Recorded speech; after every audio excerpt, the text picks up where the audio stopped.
The first weeks of 2026 have seen a striking shift in global politics as the world's attention turns to a new and unexpected wave of activism. Across world capitals, citizens gather in calm, organized demonstrations, not just against US President Donald Trump, but out of deep anxiety for the international order. These crowds are diverse, spanning generations and backgrounds, united by a shared sense of urgency. These protests are unified, focused on defending established norms, international law, and alliances like NATO. The message is clear: the world will not stand by as the foundations of global cooperation are threatened. Banners call for principles, not personal attacks, reflecting a strategic alignment between public sentiment and diplomatic maneuvering. Protesters are demanding accountability, transparency, and a return to the values that have underpinned decades of peace and stability. The timing is no accident. Trump's recent escalations have triggered a disciplined, collective pushback. Each new announcement from Washington is met with immediate, coordinated action in cities around the globe. This is not scattered anger, but a unified, strategic response to threats against global cooperation. The scale and coordination of these protests are unprecedented, signaling a new level of international solidarity. At the center stands Canadian Prime Minister Mark Carney, whose government has become the unlikely nexus of this new resistance. Carney's calm leadership and diplomatic skill have drawn global attention. Canada, once a quiet middle power, now steps into a leadership vacuum with careful, coalition-building actions. Ottawa is hosting urgent talks, forging new alliances, and rallying support from both traditional partners and emerging voices. The protests are the public face of a strategy orchestrated from Ottawa, signaling a new chapter in international relations. Behind the scenes, diplomats work tirelessly to maintain unity and momentum. The world is watching, and for the first time, responding with unity.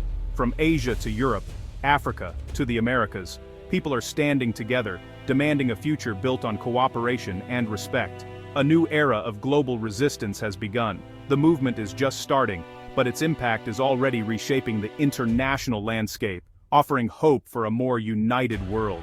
This is no spontaneous outburst. What we are witnessing is the result of months, even years, of mounting tension and careful preparation. It's a carefully constructed, multi-layered strategy, orchestrated by those who understand the stakes and the complexity of the challenge ahead. Outrage has been channeled into a focused movement, built on the shared belief that the international system itself is at risk, and that silence is no longer an option. Quiet diplomatic backchannels, coordinated statements, and strategic economic planning form the backbone of this resistance, allowing for swift, unified responses to emerging threats. Leaders are aligning messaging and actions, creating a united front, not a conspiracy, but a coalition of the concerned, determined to protect the principles that bind them together. Isolated responses have failed. Only collective strength can reaffirm a rules-based order and restore faith in international cooperation. The goal is clear: establish boundaries, not provoke conflict, and ensure that red lines are respected by all parties.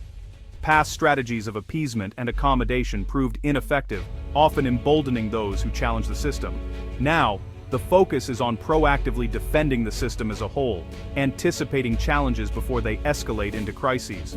Protests are an extension of this diplomatic strategy, showing public support for leaders spearheading the resistance and signaling to the world that the movement has deep roots. This is a fundamental clash of worldviews, not just a political disagreement, but a battle over the very future of global order. The people are mobilized, giving their governments a mandate to act decisively and with legitimacy on the world stage.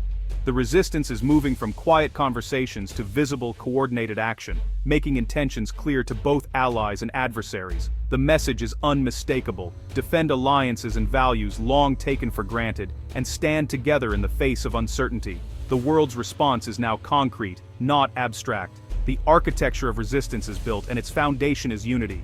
The catalyst for this unified response was a series of Trump actions that allies could no longer dismiss. Threats to withdraw from NATO and the Greenland episode signaled a genuine move to dismantle the transatlantic security architecture. The old strategy, de-escalate, absorb shocks, hope for self-correction, collapsed.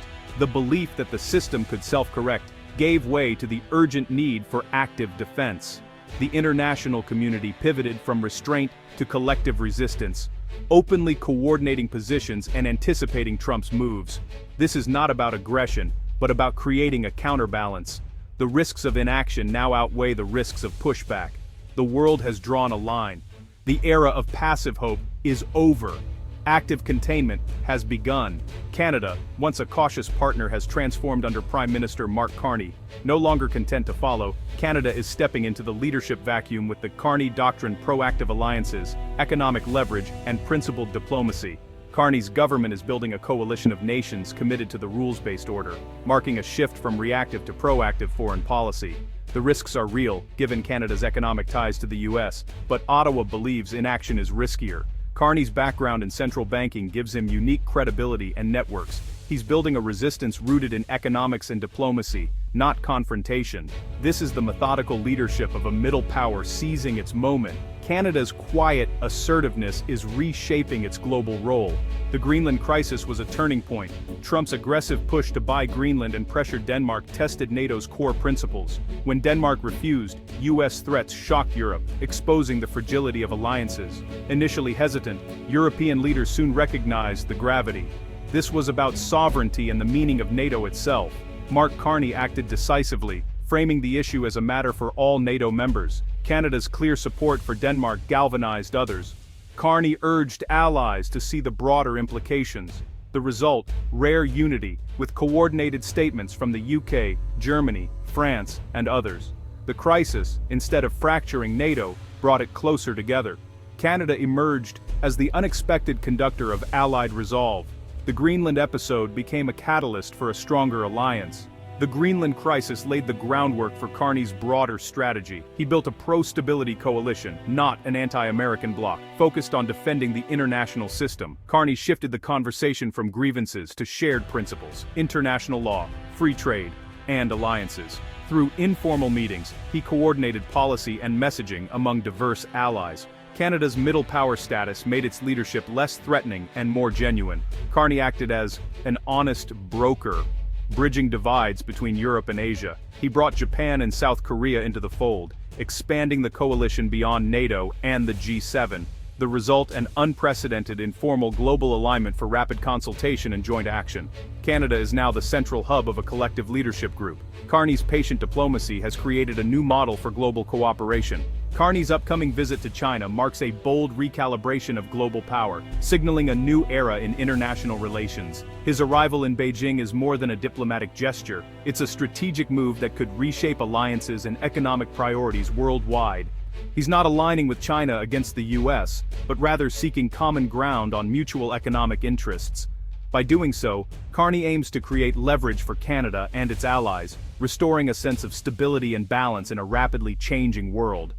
The upcoming talks will focus on critical issues like trade, investment, and the future of global supply chains, especially those involving electric vehicles and advanced battery technology, which are at the heart of the next industrial revolution. The message to Washington is clear. If the US chooses to disrupt existing supply chains, its allies are prepared to build new ones, even if that means forging deeper partnerships with China. This is a direct response to growing trade tensions and protectionist policies. Such a shift directly challenges the US auto industry and signals that America First policies may have unintended economic consequences, potentially isolating American manufacturers from global innovation and markets. Carney's approach is pragmatic and calculated, engaging China on transactional terms while steadfastly maintaining Western values and principles. This careful balance is designed to maximize benefits without compromising core beliefs. The ultimate goal is to demonstrate to the US that it is no longer the sole option for its allies. Canada and its partners are actively building alternative alliances and economic pathways. This economic strategy works hand in hand with diplomatic efforts, giving the resistance to unilateralism real substance and credibility on the world stage. The result is a more complex, multipolar world order, with Canada and its coalition emerging as a new balancing force, capable of influencing global decisions and shaping the future. The geopolitical chessboard has fundamentally changed, and every move now carries greater weight in this evolving landscape. Canada and its allies are not declaring war on the US, they're declaring independence. This is a defensive move to protect their interests and the international order from instability in Washington. The aim is to rebalance, not sever, the relationship with the US. Carney and others avoid inflammatory rhetoric, grounding their actions in law and treaties. They assert their right to act in their own and the global community's best interests. This calm, principled stance is hard to portray as adversarial. Allies are diversifying partnerships and strengthening institutions for resilience. The movement is about building a multipolar world, not betraying the US-Canada pioneers a new model of collaborative leadership. Alliances as partnerships, not dependencies. The resistance led by Carney marks a turning point in international relations. This is not about containing a rival, but containing instability itself. The tools are diplomatic unity, economic leverage, and calm resolve. Trump's confrontational style is blunted by coordinated, legitimate opposition. Canada and its allies occupy the diplomatic high ground, defending the system America helped build. Their quiet, coordinated resistance is powerful and hard to delegitimize. The world is slowly rebalancing away from US dependence. Canada's leadership may be remembered as the moment the world adapted to a new, more complex reality.